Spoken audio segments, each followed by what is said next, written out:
self-doubt, guilt, imposter syndrome. These are all very profound words, and I've experienced them everywhere from UC Berkeley to Silicon Valley and now here on YouTube. Imposter syndrome has been a huge part of my life, and I don't really like it. So today, I want to break down where imposter syndrome actually comes from and why so many people misunderstand it. And then I'm going to talk about a few things that we can do to make sure that we overcome this together. So imposter syndrome is basically a tendency to tell yourself that you are not good enough. It's an internalized fear that you're unqualified, that you don't deserve the opportunities that you have. And this happens. It's not really a problem until it stops you from doing the things that you want and being the person that you want to be. And imposter syndrome is rooted in a conflict of interest that you have with yourself. We need to be very honest about this if we're going to beat this, okay? You're not going to like this. But there's two parts of you that want different things and they're fighting each other. There's the conscious and the subconscious. The conscious part of you is rational. It's what you tell yourself, your goals, your aspirations, and your logical reasons for doing things. And then there's the subconscious. And this is very powerful and it's irrational. It wants whatever feels good right now. And in this case, with imposter syndrome, it's looking for a cop-out, an excuse to stay comfortable and avoid accountability. So you sabotage yourself because it's easy. And the dangerous part here is that the subconscious is exactly that. It's subconscious. It doesn't speak your language. It doesn't tell you what it's doing. So to make sense of what's happening, you come up with some conscious way to explain yourself, and usually it's not accurate and it's not helpful. It almost always sounds like this. I just don't want to be dishonest. I'm not actually qualified. And this is dangerous because it's very reasonable and it means well. But by saying that this is your reason, you're actually being dishonest to yourself because that's not why you do things. Humans only do things because of how it makes them feel. And I know what you're thinking. Why would I want to feel unqualified? I'm just accepting a harsh reality. It doesn't feel good. And you're kind of right. This sucks, but do you want to be right or do you want to actually help yourself? Yes, this does not feel good, but it feels so much better than your only alternative, and that is get good. Dislike, unsub. Is this pretentious? Is this hypocritical? Yeah. You know, if you have a better solution, let me know in the comments. I'll change the video. But this is really all that we can do. And I'm not saying we need to actually be good at things to beat imposter syndrome. We just need to let go of this resistance to the way that things are. A lot of people make this about self-esteem and confidence. And yes, I think these things are extremely important, but they're part of the process. It needs to start with a willingness to actually get good. Otherwise, you're just trying to change the way you feel about how other people feel about you. And first of all, this doesn't work, and it's kind of selfish because no one really cares. People only care that you add value. And this is good news because you don't need to be the best at anything to do that. You will never be the best anyway. You are not the tech lead. You will never be the tech lead. There can only be one, the tech lead. All you need to do is provide value to people in the ways that you lead them to expect. And as you strive to do this, you will realize that your opinion of yourself will matter less and less, as it should, because at the end of the day, this isn't all about you. You can either make the sacrifices to actually get good, or you can just decide that it's not worth the time, the effort, and the stress. Either way is fine, as long as you take every opportunity to add value to people. And if you don't, it's not up to you. Just let them decide, okay? This whole self-doubt thing, just stop it.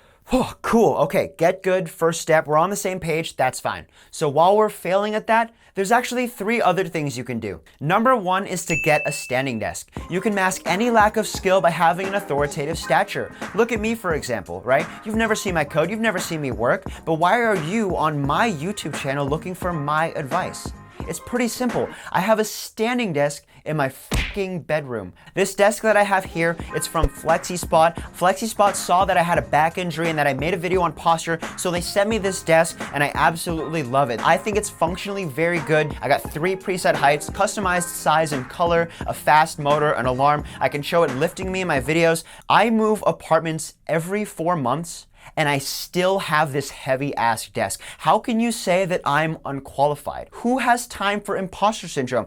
I don't even bother sitting down, okay? You wouldn't know. All you see is a really cool desk. I'm gonna put a link down in the description. Go check it out. So standing desk aside, Flexing on people actually works. It's not always healthy, it's not always moral, but it works. That's been proven for centuries. So this next tip is actually extremely important. If you're afraid of people thinking that you're an imposter, please understand that you can just be the real thing.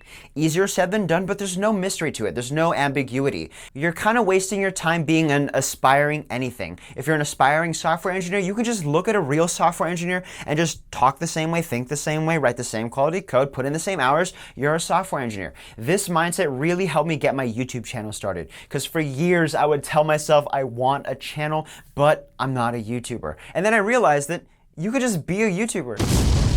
Just get a $1,000 camera, master rhetoric techniques, humor, content trends, viewer habits, composition, lighting, color grading, effects, sequencing, thumbnails. You're a YouTuber. This approach sounds simple because it really is. The only downside is that you kind of have to put in work, and I don't really like that. So instead, what I recommend is you put on a title and then talk about your goals. That's how I became a real software engineer. You want proof? Look at my LinkedIn bio. It says it right there. We can actually take this one step further. Let's say you want to be successful in business. You have two options. Option one, you look at any billionaire CEO that successfully founded a company, you understand what's worked for them, you adjust it to a current trend or market need, you take calculated risks, 15 hours a day for 10 years, and then you sell your company. That actually works. But instead, you can go with option two, which is just call yourself an entrepreneur. That title used to be reserved for people who build innovative things, but nowadays you can just join a business club, contemplate the future of an industry for a little bit, boom, you're an entrepreneur. Even better, you can learn photography, buy and resell a few things, make a few YouTube videos.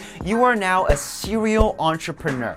The point is, our society operates on titles, degrees, and credentials. These all have an imagined value anyway, so if anyone doesn't have imposter syndrome, then why should you? And now my final tip is something that actually changed my life, and that is to mentor others. You will never feel bad about what you have in life if you're constantly giving it back to the community. You'll never feel guilty about lifting yourself up if you're lifting everyone else with you. I mentor people in tech, but why should I mentor people? I only started coding 3 years ago. Why should I make YouTube videos? I'm not the funniest guy on the planet. I'm not the most charismatic. I'm not smarter than everyone else. And that brings me back to my main point, okay? It's not all about me. It's not all about you. People don't care that much about other people. People care way more about the value they get from other people. That's just how humans are wired. And if I can provide anything to someone, even one little thing that's as valuable as whatever they give up to watch my videos, to spend time working with me, then I did my job. My imposter syndrome is obviously still gonna come up and I'll feel it. People are gonna think I'm pretentious, I'm a hypocrite, I'm unqualified.